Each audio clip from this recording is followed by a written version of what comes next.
Hey everyone, today I wanted to take a few minutes and talk about the Ncl Encore and who exactly that ship is for. This is one of my favorite things to do after we get off a ship, is kind of decompress and figure out who would be the best people to sail on the ship. I think a lot of times people are thinking about like, hey, what cruise ship should I go on? A lot of times it just comes down to price or what's close to you or what you can get off for. And I think sometimes it's really important to look at a ship and say, is this a ship that's really good for me? Am I going to have a good time on this ship? If I have kids, is this a kid appropriate ship? So let's get into that today and talk all about who is best for Ncl Encore. Let's go.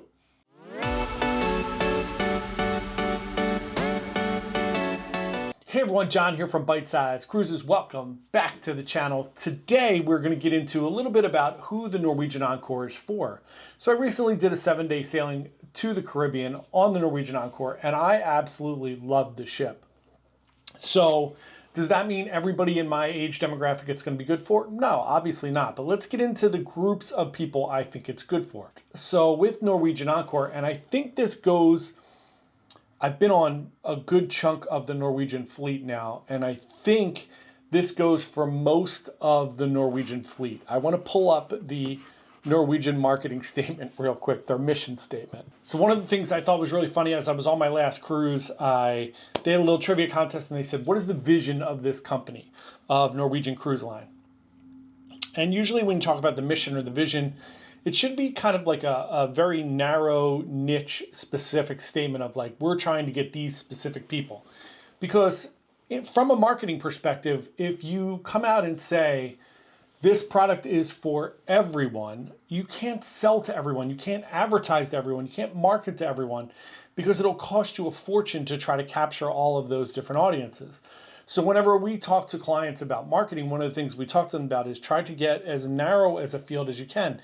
You can advertise to several different groups of people, that's totally fine, but when we're doing that marketing, we want to segment down to that. Like if we're shooting for families, like Royal Caribbean. If we're shooting for more of a fun environment, like Carnival. If we're shooting for more kind of luxury, like Silver Sea or Oceania or Regent.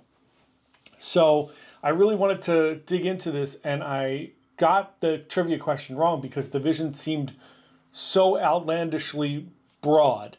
The vision is to be the vacation of choice for everyone around the world. To be the vacation of choice for everyone around the world. That seems very audacious, right? To come out and say we want to be the vacation of choice for everyone around the world. And for me, I get that it's a vision. It's not exactly the mission statement. Their mission statement is to provide exceptional vacation experiences delivered by passionate team members committed to world-class hospitality and innovation. And again, to me, that's a little corporate. I mean, obviously they're a corporate that has shareholders, and they're a corporation that has shareholders and stock.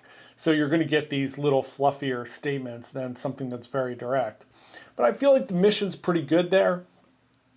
But that vision of to be the vacation choice for everyone around the world, it's just not practical. It's not practical that you could be the vacation choice for everyone around the world. Disney can't do that. Cruises can't do that. All-inclusives can't do that. And I get it's a big statement that they're trying to hit, but it doesn't make sense to me. And I think that reflects on a lot of their ship design. I love Norwegian. So this is not a kind of a pushback against Norwegian. But it does, when I get on some of the ships, especially the newer ones like Prima and Viva, I do wonder who those ships were built for. And it kind of feels like they were just built for everyone. And I don't think that works the best when you're marketing. All that being said, let's talk about who I think the ship is for. So first up, I think this is a really good ship for families during the summer months if you're going to the Caribbean, or in the winter if you're going to the Caribbean. I think these ships are good for kids. You have the racetrack up there with the go-karts. There are a lot of fun things going on around the ship that could be kid related. You have an ice cream place that certainly works for kids. You have the virtual reality arcade, which is massive, which I don't love, and I don't think it's the best scenario for parents because I think it becomes very expensive. I love an old school arcade. I know that, nowadays kids don't go to arcades as much. They would go to to play Xbox and those different things, which they certainly have all of those things in the kids club. So from that perspective, I get that. But even the arcades where it's a lot of like pay to play, where you're trying to grab things, more so games of chance than arcade games. I don't love that. I wish they had like a gaming center or a place where you could have Xbox tournaments and more of an esports feel. And that would really lend itself more towards kids. But American Diner is fun for kids. There is a little bit of stuff to do on board, and the kids program is very good. So I think for families, it's good. The parents can do certain things, the kids can do certain things, and they certainly have a robust kids program. I think this ship is great for solo travelers. The solo traveler program was excellent. I was in the studio cabins. There are a ton of studio cabins that cover several floors. There's a studio lounge. 10, 11, and 12 all have interior studio cabins, which are very small, but there's a lot of them. There's over 100 in some of those cabins. There are studio balconies, studio ocean view. So you do have a lot of options for solo travelers. They have a solo meetup every night that's guided, which I enjoy. A lot of the cruise lines have like a solo traveler meetup or a singles meetup, and it's just self-hosted, and that doesn't really work. A lot of times it's just in a bar and you don't know who's there for that and who's there for something else. So I think for solo travelers, it's great. They organize excursions, they organize dinners, they help people meet each other. Love that. I think it's a great ship for solos. And then last but not least, I think this is a great ship for couples that are going to kind of a unique destination like Alaska or the Norwegian fjords because of the observation lounge, which is beautiful.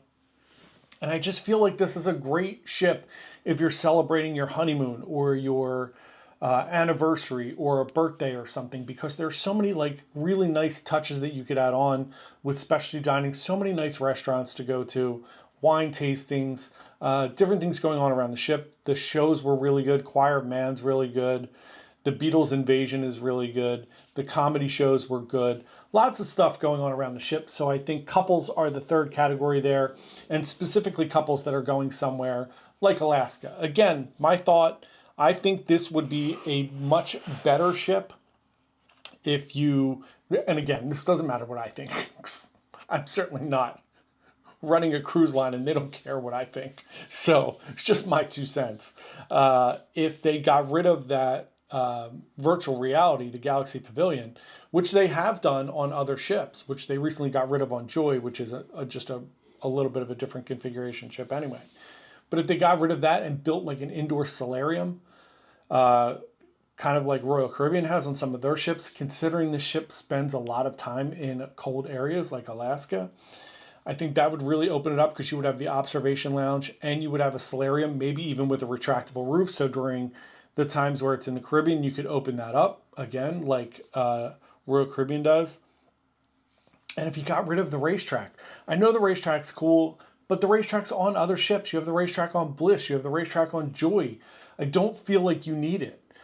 You could use that space to really kind of add additional outdoor viewing space for different things, especially going to Alaska. I don't need to ride racetrack cars like go-karts in Alaska. I could have a big observation deck up there. I think that would be really cool too. Again, my 2 cents. No one cares what I think. But I think that would really hone them into saying like this ship is for couples, solos, everybody that's going to these really cool destinations. And then sure, during the time where it's in the Caribbean, you could certainly bring families. There's plenty of things to do. But that's just my 2 cents. So that's what I think the ship is for: solo travelers, couples, and a little bit older adults that are looking to get out and explore, and of course families. So that's my 2 cents. Let me know what you think below. This was a little bit more long-winded than I thought it would be, but let me know what you think if you've been on Encore. I had a great time. I think it's a great ship as is. And I think you will have an amazing time there as well. So let me know again, and thanks so much for watching, and we'll talk to you soon. Bye.